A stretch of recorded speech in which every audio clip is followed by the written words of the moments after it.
القرآن يوحدنا لطريق الخير يوجهنا الله تعالى أنزله ورسول الله نمبر 12 پر ہے منصوبات میں سے مستثنا۔ مستثنا ویسی میں جو حروف استثناء کے بعد باقی ہو اور حروف استثناء کی ماقبل کے حکم سے خارج ہو۔ اب حروف استثناء کتنے ہیں؟ تو حروف استثناء کل 8 ہیں۔ نمبر 1 ہے الا، نمبر 2 ہے غیرہ، نمبر 3 ہے سوا، نمبر 4 ہے حاشا، نمبر 5 ہے خلا، نمبر 6 ہے عدا، نمبر 7 ہے ما خلا، اور آخری نمبر 8 پہ ہے ما عدا۔ کہہ رہے ان حروف سے پہلے جو اسم واقع ہوتا ہے اسے مستثنی منہ کہتے ہیں۔ ہم مثال سمجھانے جیسے جاء القوم الا زیدن، آئی میرے پاس قوم مگر زید نہیں ہے، تو الا اس کے اندر حرف استثناء ہے اور اس سے پہلے قوم واقع ہے تو قوم کو کہا جائے گا مستثنی منہ۔ اس مثال میں آنے کی نسبت قوم کی طرف ہو رہی ہے مگر الا نے زید کو اس نسبت سے خارج کر دیا، بس قوم مستثنی منہ ہوئی اور زید مستثنی۔ مستثنی کی دو قسمیں ہیں، مستثنی متصل اور مستثنی منفصل۔ مستثنی متصل وہ ہے جو استثناء سے پہلے مستثنی منہ میں داخل ہو پھر حرف استثناء لا کر خارج کر دیا گیا ہو۔ جیسے ہم نے کہا جاءنی القوم الا زیدن، ہمارے پاس قوم آئی، سارے لوگ آئے، زید نہیں ہے، تو ظاہر سی بات ہے کہ جو مستثنی منہ ہے قوم اس میں زید داخل ہے، زید بھی انسان ہے اور جو دیگر لوگ ہیں وہ بھی انسان ہیں، تو اس میں جو مستثنی منہ ہے قوم اس میں مستثنی داخل تھا اور الا نے اس کو مستثنی منہ سے خارج کیا۔ بس زید استثناء سے پہلے قوم میں داخل تھا لیکن آنے نہ کے حکم سے بذریعہ حرف استثناء خارج کیا گیا۔ دوسری قسم مستثنی منقطع۔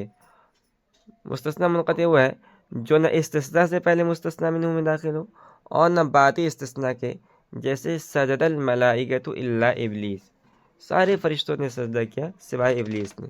اب ابلیس ہی فرشتہ تھا ہی نہیں، وہ تو جنات تھا، تو یہ استثناء سے پہلے بھی ملائکہ میں داخل نہیں تھا اور استثناء کے بعد اس میں داخل نہیں ہے۔ بس ابلیس نہ استثناء سے پہلے فرشتوں میں داخل تھا نہ بعد میں بلکہ جن تھا، تو اسے کہا جائے گا مستثنی منقطع۔ اب ترکیب بتلا رہے ہیں، جاء القوم الا زیدن، جاء فعل، القوم مستثنی منہ، الا حرف استثناء، زیدن مستثنی۔ مستثنی منہ و مستثنی مل کر فاعل ہوا، جاء فعل اپنے فاعل سے مل کر جملہ فعلیہ خبریہ ہوا۔ پھر ایک دوسرے اعتبار سے مستثنی کی دو قسمیں ہیں، مفرغ اور غیر مفرغ۔ مستثنی مفرغ کسے کہتے ہیں؟ مستثنی مفرغ وہ ہے جس کا مستثنی منہ مذکور نہ ہو، جیسے جاءنی الا زیدن، اس کا مستثنی منہ محذوف ہے۔ اور مستثنی غیر مفرغ وہ ہے جس میں مستثنی منہ مذکور ہو، جیسے جاءنی القوم الا زیدن۔ کہنا جس کلام میں استثناء ہو اس کی بھی دو قسمیں ہیں، موجب اور غیر موجب۔ موجب وہ ہے جس میں نفی نہیں استفہام نہ ہو، اور غیر موجب وہ ہے کہ جس میں نفی نہیں استفہام موجود ہو۔ اب مستثنی کے بارے آپ کا پورا نقشہ ہے نیچے۔ اقسام اعراب مستثنی، تو پہلا اعراب ہے مستثنی کا کہ اگر مستثنی متصل الا کے بعد کلام موجب میں واقع ہو تو مستثنی ہمیشہ منصوب ہوتا ہے۔ جاءنی القوم الا زیدن، اب اس کے اندر چونکہ نفی نہیں اور استفہام نہیں ہے اس لیے یہ ہوا کلام موجب، اور اس میں جو ہے مستثنی اور مستثنی متصل ہے اس لیے کہ جو ہے زید پہلے قوم کے اندر داخل تھا استثناء سے پہلے، تو اگر مستثنی متصل الا کے بعد کلام موجب میں واقع ہو تو کلام موجب ہے اور مستثنی متصل ہے اس لیے جو ہے مستثنی ہمیشہ منصوب ہوگا، تو زیدن جو کہ مستثنی ہے یہ منصوب ہوگا۔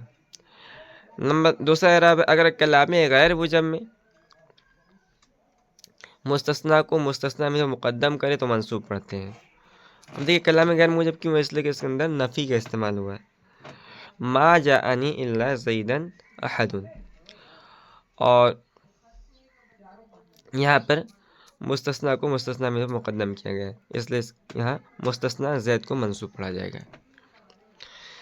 تیسرا اعراب ہے مستثنا منقطع ہمیشہ منصوب ہوتا ہے۔ سجد الملائکۃ الا ابلیس، ابلیس مستثنا منقطع ہے، اس لیے کہ ابلیس جو ہے استثناء سے پہلے ہی داخل نہیں تھا، مستثنا میں نہیں، تو یہ منصوب ہوگا۔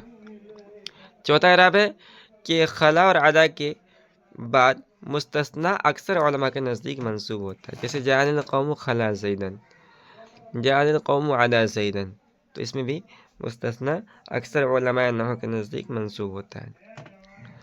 پانچواں اعراب ہے ما عدا کے بعد مستثنا ہمیشہ منصوب ہوتا ہے، جیسے جعل القوم ما عدا زیدن۔ چھٹا اعراب ہے کہ جو مستثنا بعد الا کے کلام غیر مجم میں واقع ہو اور اس کا مستثنا منہ بھی مذکور ہو تو اس میں دو صورت جائز ہیں۔ ایک تو یہ کہ بطور استثناء منصوب ہوتا ہے، جیسے ما جانی احد الا زیدن، اور دوسرا یہ ہے کہ اپنے ما قبل کا بدل ہوتا ہے، یعنی جو اعراب الا کے پہلے اسم کا ہوتا ہے وہی الا کے بعد کا ہوگا، جیسے ما جانی احد الا زیدن۔ اب دیکھیے کلام غیر موجب، اس لیے کہ یہاں جو ہے نفی کا استعمال کیا گیا ہے اور اس کا مستثنا بھی منو بھی مذکور ہے، تو ایک تو اعراب جو اوپر ذکر ہوا ہوگا، دوسرا اعراب یہ ہوگا کہ جو حرف الا سے پہلے جو اعراب تھا اسی اعراب کو جو الا کے بعد مستثنا کو دے دیا جائے۔ ما جانی احد الا زیدن، اس کو مرفوع پڑھا جائے گا، مرفوع پڑھا جائے گا اس لیے کہ یہ بدل بننا ہے۔ اس کے بعد نمبر 7 پر ہے اگر مستثنا مفرغ ہو اور کلام غیر مجم میں واقع ہو تو الا کے مستثنا کا اعراب عامل کے مطابق ہوتا ہے۔ اگر عامل رفع ہے تو مرفوع ہوگا، عامل نصب ہے تو منصوب ہوگا، عامل جر ہے تو مجرور ہوگا۔ ما جانی الا زیدن، ما رأیت الا زیدن، ما مررت الا بزید۔ آٹھواں اعراب یہ ہے کہ مستثنا بعد لفظ غیر سوا سوا حاشا کے واقع ہو تو مستثنا کو مجرور پڑھتے ہیں، جیسے جعل القوم غیر زید، جعل القوم سوا زید، جعل القوم سوا زید، جعل القوم حاشا زید۔ اچھا، اس میں جو لفظ غیر ہے اس کو کیسے پڑھیں گے ہم؟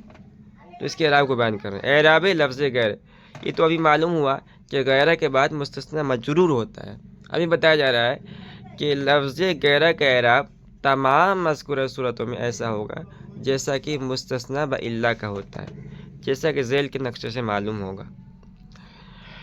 جعل القوم غیر زید، یہ مستثنا متصل کی مثال ہے۔ سجد الملائکۃ غیر ابلیس، یہ مستثنا منقطع کی مثال ہے۔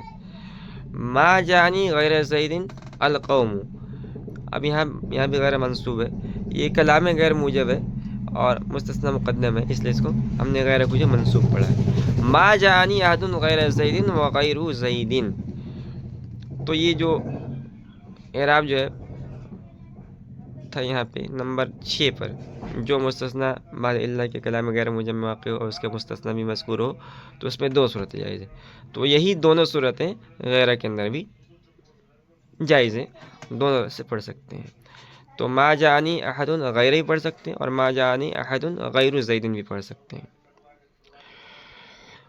اس کے بعد غیرہ کا جو آخری اعراب ہے ما جانی غیر زید، ما رأیت غیر زید، ما مررت بغیر زید، ان تینوں مثالوں میں غیرہ کا اعراب عامل کے مطابق ہوگا۔ فائدہ، لفظ غیر کی اصل وضع تو صفت کے لیے ہے مگر کبھی استثناء کے لیے بھی آتا ہے، اسی طرح الا استثناء کے لیے موضوع ہے اور کبھی صفت کے لیے آتا ہے، جیسا کہ اللہ تعالیٰ نے فرمایا لو کان فیہما آلہۃ الا اللہ لفسدتا، ایسے ہی لا الہ الا اللہ اے غیر اللہ، تو یہاں الا بطور صفت استعمال ہوا۔